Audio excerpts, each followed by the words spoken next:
Saudari-saudaraku, dimanapun Anda berada, bertemu kembali dengan saya Romo Tino, SSCC, di dalam catatan peziarah. Kita akan mengerti artinya cinta di dalam persiaran hidup kita, ketika kita mampu mencintai sampai terluka. Sebelum kita memulai permenungan dari catatan peziarah, marilah kita membuat tanda kemenangan Kristus. Dalam nama Bapa dan Putera dan Roh Kudus. Amin. Allah Bapa yang Maha Kasih, kami sungguh bersyukur atas cinta-Mu sehingga kami boleh menikmati lembaran baru di setiap hidup kami, di setiap langkah hidup kami. Jadikanlah kami saksi-Mu akan cinta, dan sudilah Engkau selalu menjadikan kami anak-anak terang dan mampu mengasihi sesama kami. Demi Kristus pengantara kami. Amin.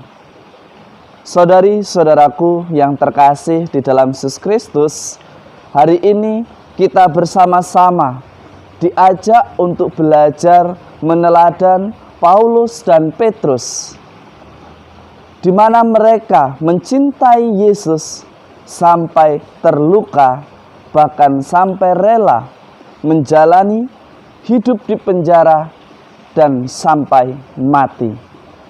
Saudari-saudaraku yang terkasih, kadang kita mengatakan bahwa aku mencintai kamu, mencintai tetapi masih dalam tahap fisik atau eros. Hari ini kita melihat tahapan bagaimana Yesus mengajak Petrus untuk mencintai bukan hanya berdasarkan fisik, bukan berdasarkan materi yang kelihatan. Sangat menarik. Yesus bertanya kepada Petrus, "Apakah engkau mengasihi aku lebih dari mereka ini?"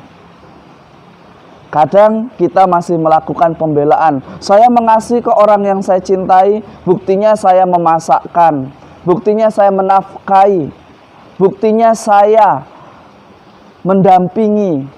Tetapi kadang ketika mereka hendak dewasa, hendak membangun keluarga yang baru, tapi untuk soal jodoh saya yang harus menentukan. Di mana arti cinta yang dimaksudkan ini? Berarti kita masih di level paling bawah. Mencintai berdasarkan fisik, materi, mencintai karena ingin mendapatkan sesuatu. Hari ini kita diajak minimal kita sampai pada tahapan yang kedua atau filio. Apakah engkau benar-benar mencintai apa yang kita imani? Apakah kita benar-benar mencintai Yesus? Kalau kita belajar, berani, kita mesti tidak membuat perhitungan. Meskinya kita melakukan apa-apa bukan karena untuk dihitung, tetapi karena untuk memuliakan Tuhan.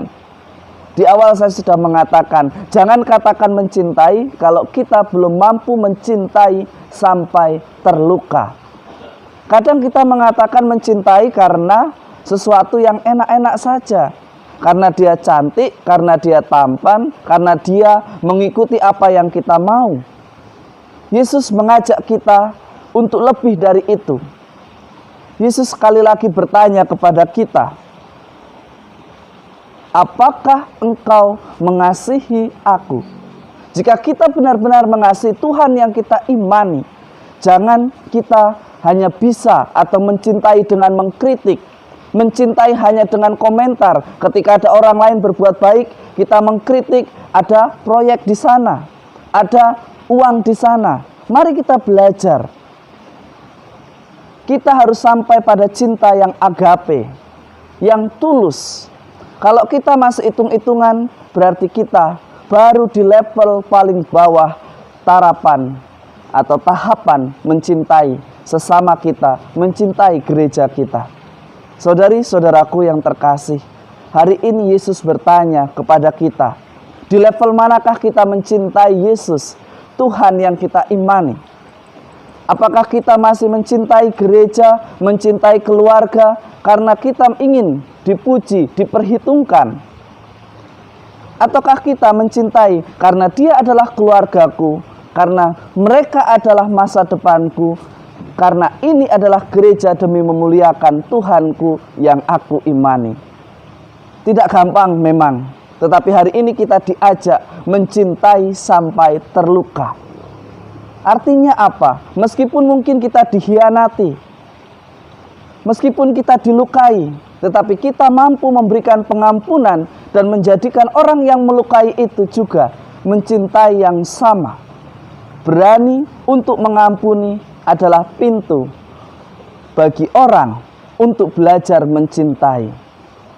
Jangan hanya karena pengkhianatan kecil-kecilan akhirnya kita langsung datang untuk meminta pisah, atau hanya karena masalah kecil-kecilan kita langsung berkonflik. Keluarga tidak boleh didasarkan pada cinta eros, cinta yang hanya berdasarkan materi, fisik. Kita harus berani sedikit bersyukur kalau kita bisa sampai pada yang paling atas, yaitu cinta yang agape, yang berani sampai terluka. Saudari-saudaraku yang terkasih, hari ini kita diajak bersama-sama untuk belajar mencintai di setiap aktivitas kita. Karena perbuatan yang kecil, perbuatan yang mungkin tidak terlihat, ketika kita lakukan dengan cinta yang tulus, dengan kepenuhan cinta, maka sesuatu itu akan semakin bermakna. Semoga Tuhan memberkati kita dan menguatkan kita untuk belajar terus mencintai pada tahapan yang lebih tinggi. Bukan hanya berdasarkan materi, tetapi benar-benar berdasarkan hati yang terbuka demi kemuliaan Tuhan. Tuhan memberkati kita semua dalam nama Bapa dan Putera dan Roh Kudus. Amin. Saudari-saudaraku, marilah kita belajar melakukan hal-hal kecil tetapi dengan cinta yang besar. Karena dengan demikian kita telah membuat hidup kita semakin bermakna dan menjadikan hidup kita semakin penuh syukur. Selamat beraktivitas dan jangan takut untuk tetap melakukan apa yang baik bagi diri kita dan bagi sesama kita. Selamat pagi, Tuhan memberkati. Amin.